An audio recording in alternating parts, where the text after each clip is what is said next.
All right, welcome to the last session of this 3 days of wonderful learning on climate crisis and Jewish ideas.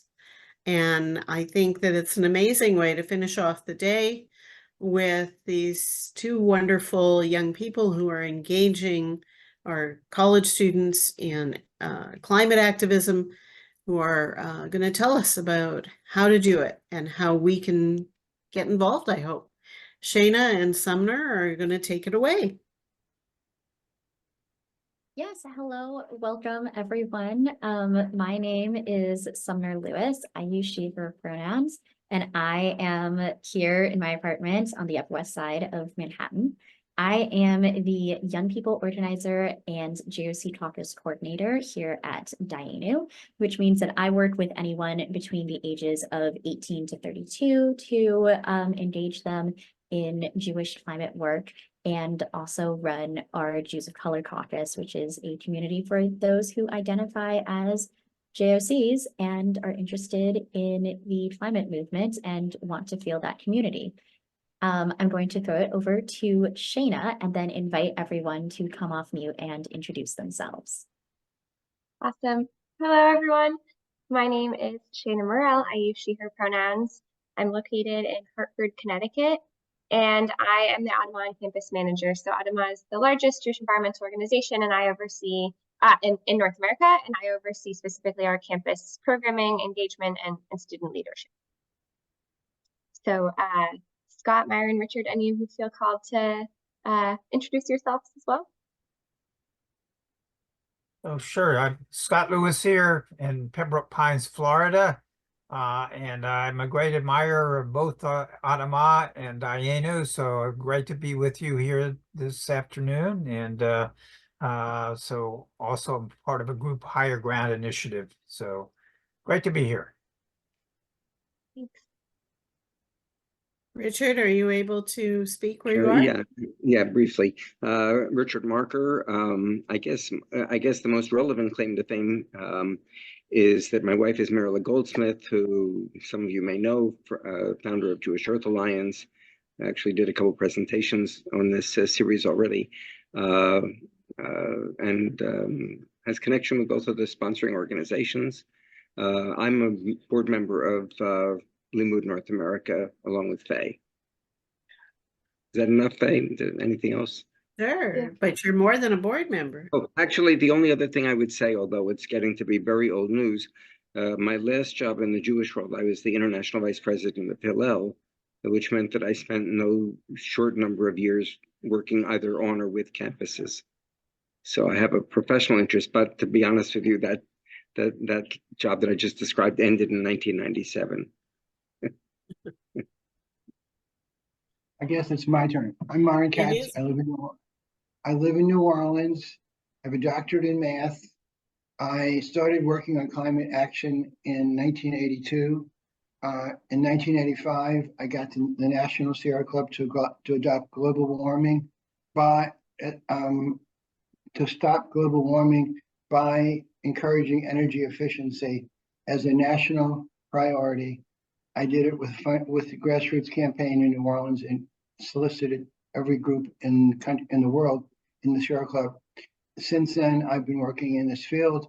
I've invented technology, which is really, I'd love to tell you about, but it is capable of changing the way we use electricity, which is the biggest part of our climate problem.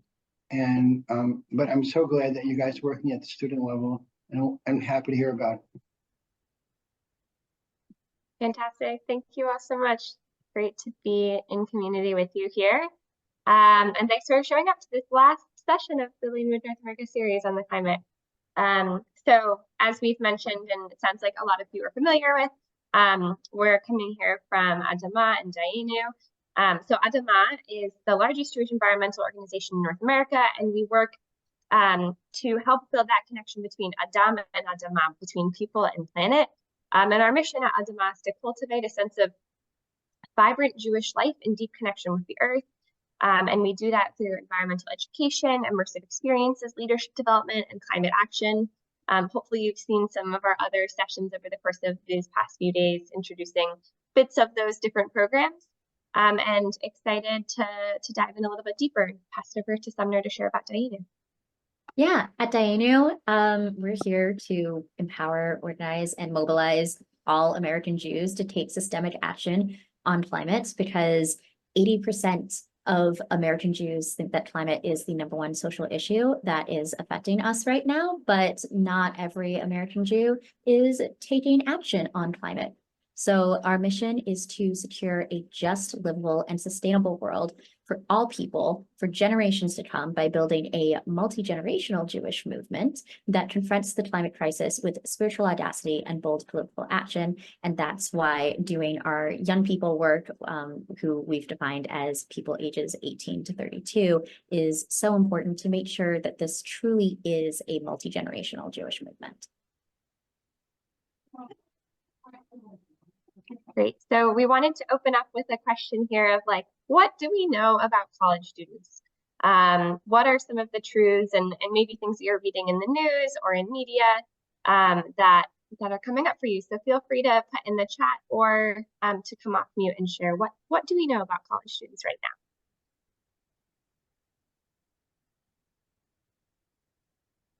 now? I'll chime in.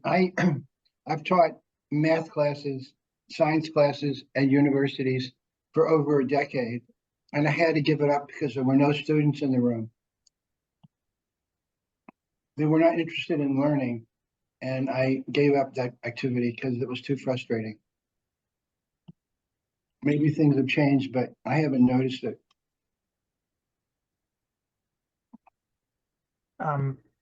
Here's a different question, maybe a different question a little bit. I'm wondered what the status of Jewish students are on campus these days. Their concerns, have they shifted because of what's going on in Israel with respect to those who were involved with climate actions? And now, obviously there's many things in the Jewish world that grab people's attention. So has that shifted any of the work that Jewish students on campuses are doing? Yeah, great additions and welcome to the group, Bob. Happy to have you here. You can head to the next slide, Sumner. So you both hit on some important things, and I think every student is different, every college campus is different, but some of the trends that we've noticed working with a good amount of students across the country, there are a number of mental health challenges. They're in this really pivotal moment in their identity formation. They're smart, they're eager, they're at this early stage of exploring the world. They're quite busy. We know that they are passionate, a bit overextended. They're in need of a lot of balancing self-care in school and social life. And what we want to focus on today is these college students and these young people are really at the forefront of social change. And they bring that into their climate activist work, and especially through the Jewish lens. So we have a couple definitions here, and I'd love to first hear, either by coming off mute or putting in the chat, have you heard of any of these terms that we're going to go over? Eco-anxiety, climate grief, climate resilience, frontline communities, and environmental justice. Is anyone familiar? I see some head nods. Awesome, cool. Since we're such a small group, would anyone be willing to come off of mute and read one of the definitions for us? I'd like to talk about, sorry, Faye wanted to talk first. Do you want to talk, Faye? No, I want to talk about environmental justice because as a leader in the Sierra Club since 1982, I at first thought environmental justice was going to upset the fundamental goal of environmental action. And to a large extent it has, because we get so involved in things that are peripheral to protecting the wild things. The people are not central to most environmental organizations. We care about the other stuff. Environmental justice is very important, particularly where I live in New Orleans, where we're the epicenter of the greatest injustice from the cancer rally. So I've come around on that. And I even like to think that climate change is the ultimate climate injustice. And we've imposed, this country In 1990, we were 25% responsible for the carbon production of the whole planet, and only 4% of the population. And now China's eclipsed this. Of course, they're a much bigger country. So environmental justice is a big deal and very relevant to climate change. Thanks, Myron. Yeah, would you be willing to read the definition that we have written here for environmental justice so everyone else is on the same page of what we're discussing? The right of everyone to a clean, healthy, and safe place to live, work, learn, play, and pray. Thanks for that. Okay. All right. Faye, I saw your hand. If you would like to read one of the definitions for us. Climate resilience, successfully coping with and managing the impacts of climate change while preventing those impacts from growing worse. We've heard some wonderful presenters on those, on the potential of climate resilience from Israel. Thanks, Faye. Is anyone else interested in reading one of these definitions? Okay, I'll just give them a quick read for us. So eco-anxiety, defined as extreme worry about the current and future harm to the environment caused by human activity and climate change. Climate grief, feelings of sadness, loss, and anxiety in response to climate devastation. And frontline communities, communities of people that directly experience the negative health, social, and environmental impacts of polluting industries. And many times these frontline communities are communities of color. So now to put this into a Jewish context, Jewish history is infused with resilience in the face of existential threats. And the climate crisis is a current existential threat. And we're equipped to apply Jewish tradition, text, and values to help us respond to our current global moment. So the question I pose to you all is this, if you want to respond to it in the chat. What can Judaism teach us about resilience in the face of challenge and hardship, and how can we apply that now? I'd love to jump in if I may. We lost our temple 2,000 years ago, but we didn't lose our religion because we realized we could make it a portable religion. And that takes a lot of reinventing ourselves. And in fact, the Dalai Lama asked one of my good friends, Roger Kamenetz, to explain how his culture could survive being dislocated from their native land. And we helped him. There was a retreat exactly about that. And so, yes, we know how to be resilient. That doesn't mean we stay the same. We have to change. But we were able to become better in some ways. Definitely, it's all about adapting sometimes. Does anyone else have any thoughts? I think that we have a lot of communal ways of sharing our recovery of setbacks.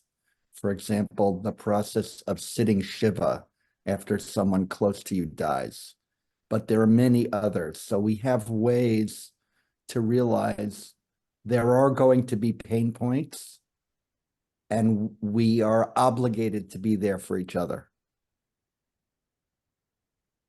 Yeah, that's very true. And coming into community to do that work is a good point. Thank you, Bob. I May I think add you, something? sorry. Sorry, I jumped on you, Faye. I didn't want to get ahead of you, Faye. Go ahead.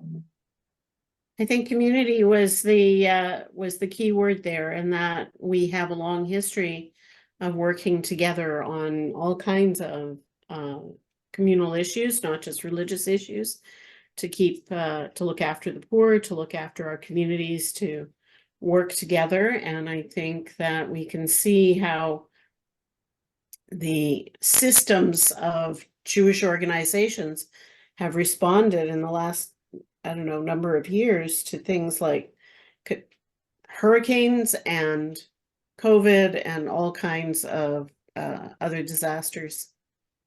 Yeah. Thank you all for sharing. I wanted to say one other thing. We teach ourselves a lot of stories about intelligent rule breakers, from Esther in the Purim story, and Miriam and Batya in the Passover story with the infant Moses and many, many others. We actually hold up that we both are a people of laws, and when the need is a matter of life and death, we are thoughtful about breaking the rules. Definitely. I'd Yeah, like to add- like Faye put in the chat, this is a pretty big question for a short amount of time that we have together. So I encourage you to continue to sit with this and think about it. And if you have other things to share, feel free to throw them in the chat. But for the sake of time, I'm going to move us along. So this next section, we want to talk a little bit about one of those key things that we've noticed a lot in college students, which is emotions and mental health. And we are seeing with students that there are a number of ways that we can be supporting students in their emotional sustainability and their resiliency.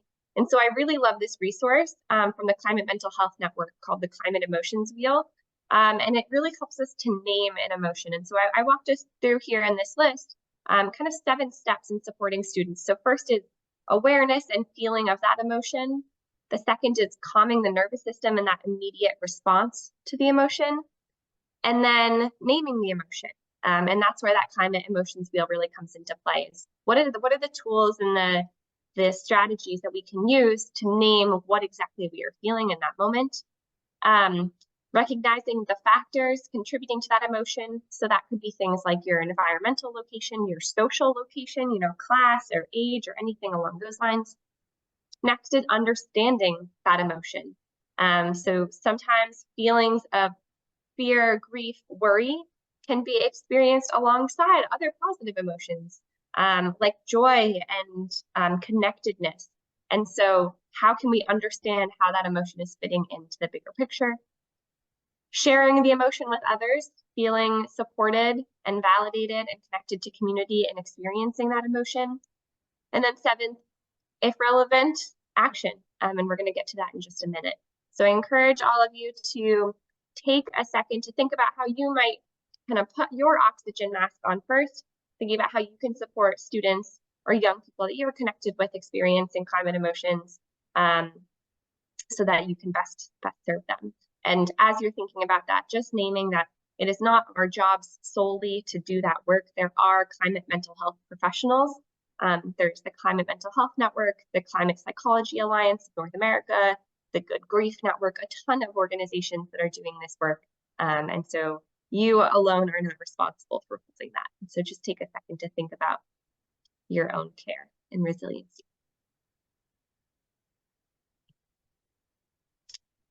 Great.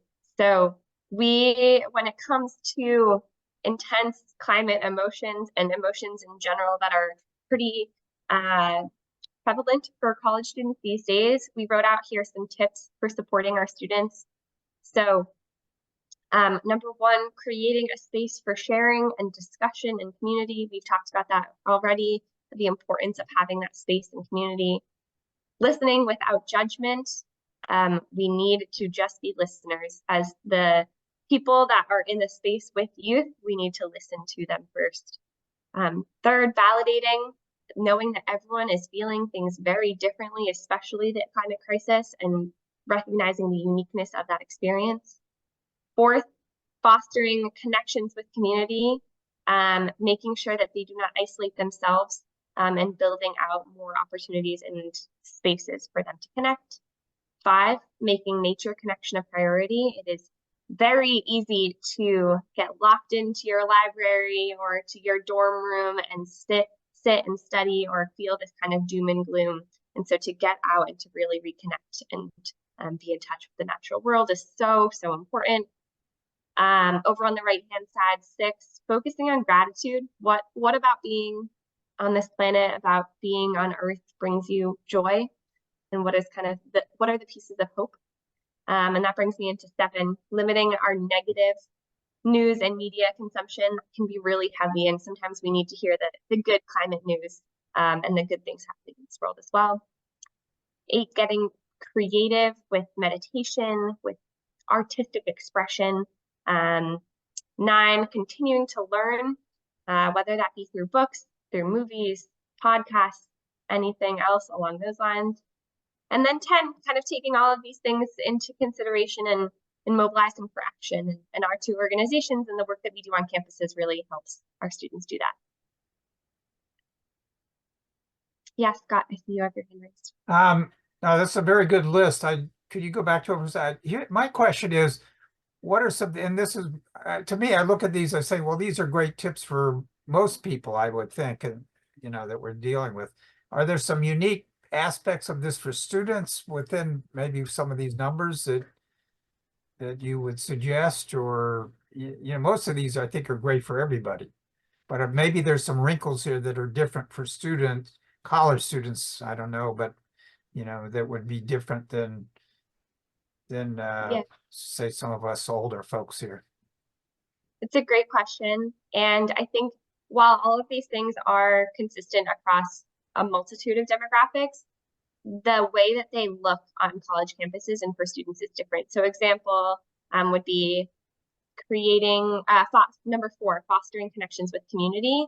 It is very different to host something at the JCC versus at the Hillel. And how do you bring people in a way that really meets their needs on campus when they're already being pulled into academics, into social life and internships? What does creating that unique space look like on campus when there are so many other priorities? Another one I think is that a lot of these I'm looking through now are easy to just tell a student to do, but it requires a lot more hand-holding. And I don't think that necessarily students will take the initiative to go and meditate or do a climate art build or, go and listen to some good climate news on their own. And they might need a little bit more support in navigating these different steps. And that might require a campus professional or a professor in the area or someone in the local Jewish community to bring them in and offer up spaces and opportunities to do this work. Yeah. Great question.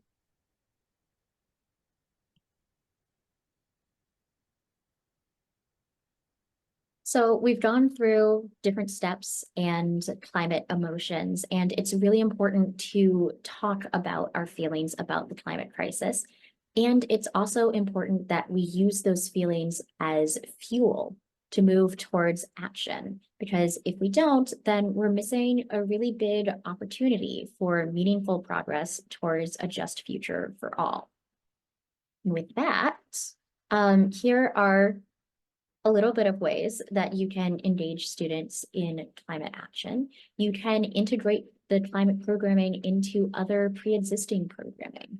Let's say that you want to host a Tu B'Shvat Seder, or you can write postcards to a governor about implementing climate legislation over, let's say, a Sunday bagel brunch or something that already exists and you're just merely adding it on top of it.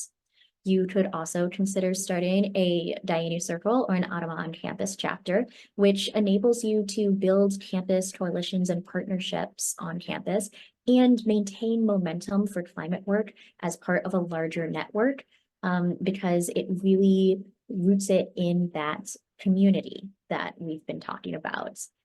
From our Jewish tradition, and also making sure that it is engaging and fun. Climate doesn't have to be boring or sad. It can be filled with ruach, with spirit, and especially with Jewish spirit. So we wanted to highlight here a few success stories of campus engagements and actions and ways that we are seeing students really, really show up in this space.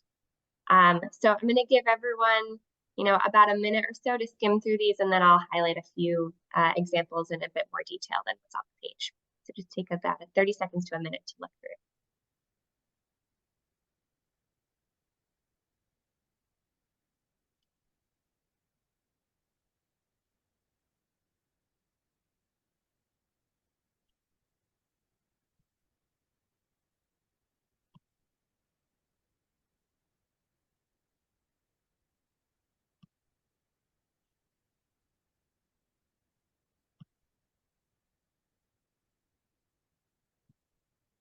Great. So one of the ones that I wanted to highlight for us is in that bottom right-hand corner, Brown students hosting a series of Reclaim Earth Day actions. So they are in the process amongst 100 other campuses across the country.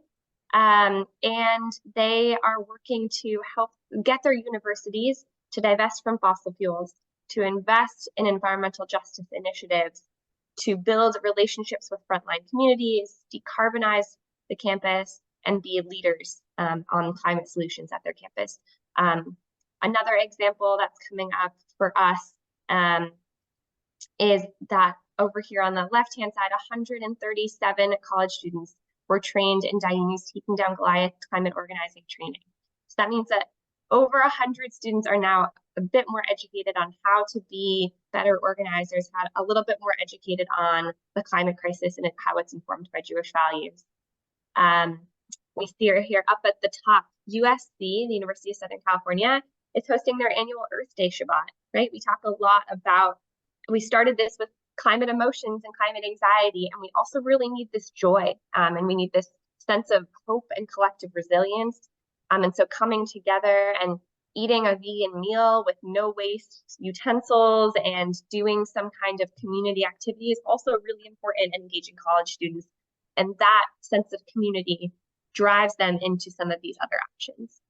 So a number of ways that we are seeing this work really being pushed forward by our inspiring college students, and hopeful for many more in the coming years as we continue to build out our programs on campus.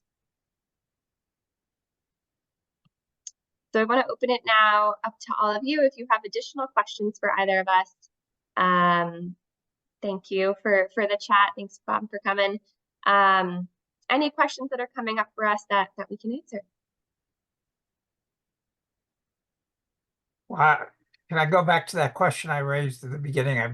I actually didn't address your point at that time, but I'm wondering if do you see any fall off or confusion among students who, are now dealing post October 7th with climate issues? And, in the Jewish world, I'm sure people are kind of worried, and what is this new anti-Semitism, and how does that impacting any involvement with climate issues on campuses? Great question. And I think so much of this, we actually don't know the full impact until we're going to be a bit out, right? Like, we're seeing kind of the fight or flight immediate response, which is a lot. Like, we're seeing a lot portrayed in the media. We're seeing these initial reactions of Jewish communities and Hillels on campuses meeting the immediate need. But I'm actually really curious to see what the long-term impacts will be in terms of engagement on campus. But from those immediate things, some of the things that I've noticed are a disconnect and a feeling of, where do I belong on campus? Do I belong in the climate space that isn't so inclusive to X identity? And do I belong in the Jewish space that also isn't as inclusive to this identity? And so our goal with these programs is to really make that space where they can bring their full selves to Adamah on campus, to Dayenu circles, to really kind of bring all of their different passions and identities into one space, because it's hard. It's hard when you have to close off one part of you at the door and you can't show your full self.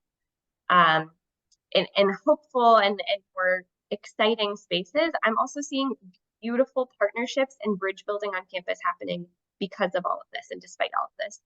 So just as an example, Princeton University, we have an Adamah on campus chapter there, and they facilitated an interfaith panel where they brought in several different speakers from across campus, chaplains, professors, to speak to the role of environmental values in their tradition.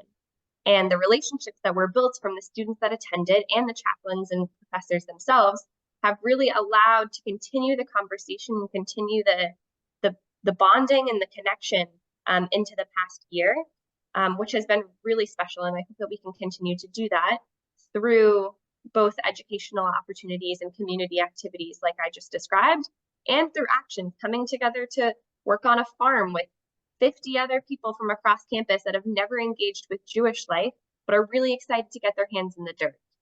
So I think we're seeing still a bit of fear to step into those spaces and to reach out and to build those bridges. And I know that the ones that were built pre-October 7th have been really strong in carrying us through, and I'm hopeful that more opportunities like that will come about. Richard placed his question in the chat. Please address the perception that a high percentage of students simply don't believe that the political system is worth taking seriously. They won't vote, etc. Sumner, do you want to take this one? Yeah, I think just to put a slight case study to it, this past weekend, in Philadelphia, ahead of the Pennsylvania primary election that's happening next week, we had a college-specific canvas that was going out and knocking on doors to climate concerned voters to make sure that they were going out and voting in the primaries, in which we all know that not everyone votes in the primary. Some people only vote in the general. And I think it really shows that there are students who do believe in the democratic system and do want to get out there and are going to be hitting the ground running. Dayenu's fall campaign is all about electoral work. We do a nonpartisan get out the votes phone banking campaign every election year called Chutzpah. So this year it's Chutzpah 2024.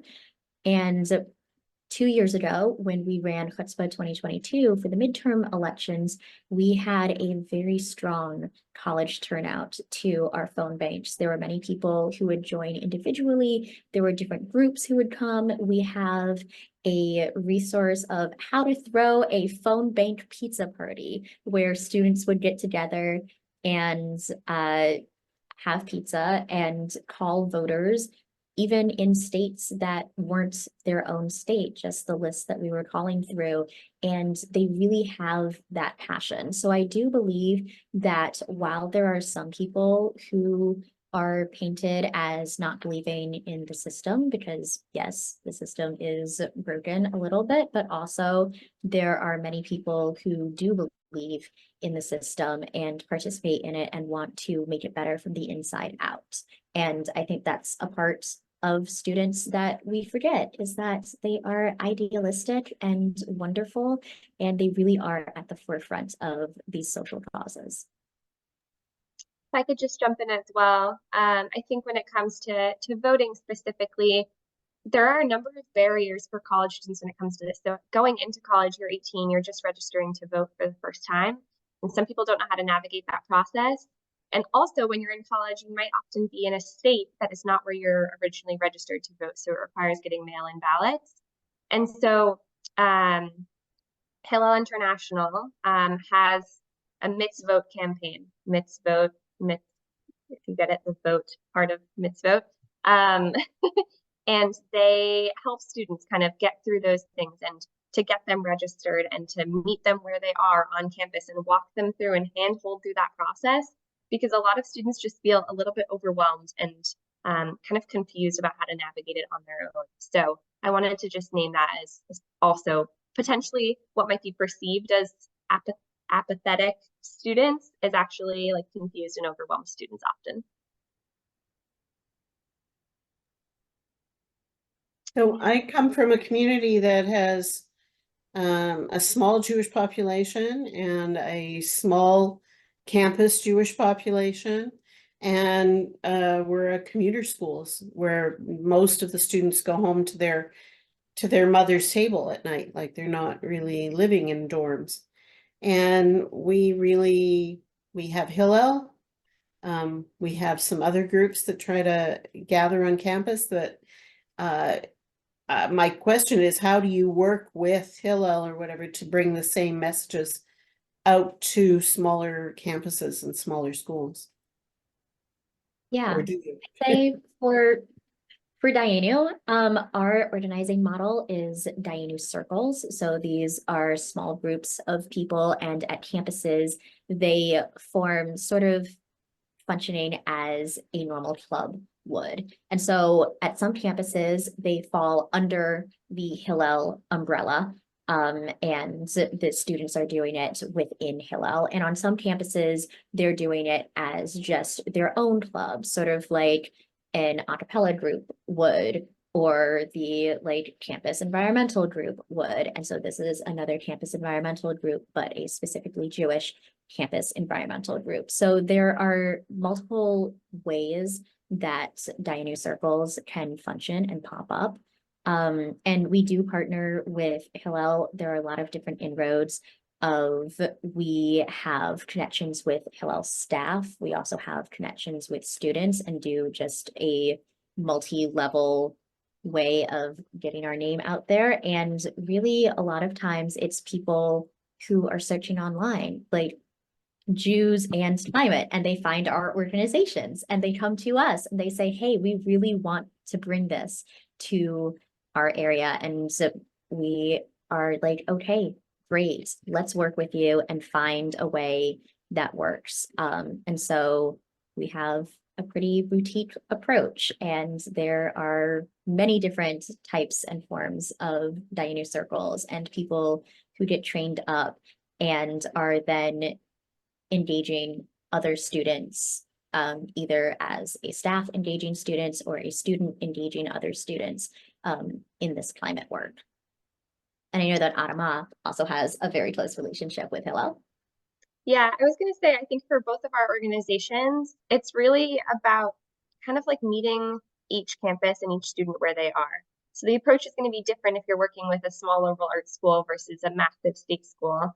And so it's a lot about relationship building and really like finding what the needs are, both from the students, from the Jewish community, and from the campus as a whole.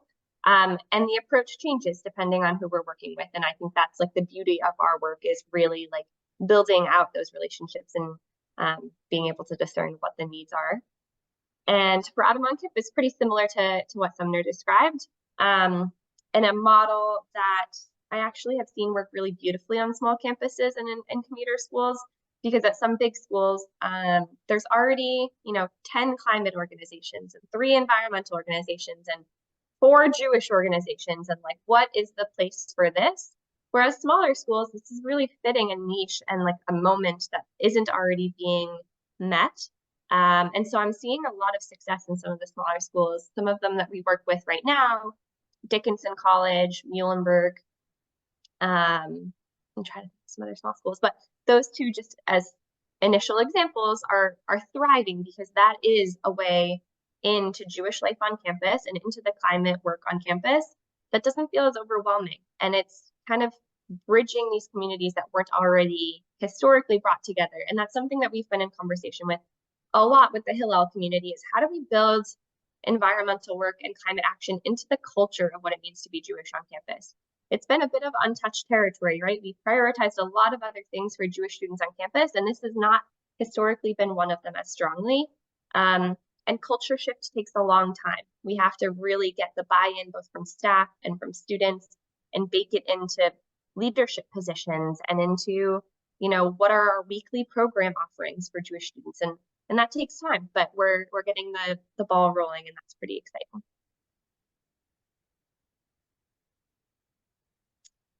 Any other thoughts or questions?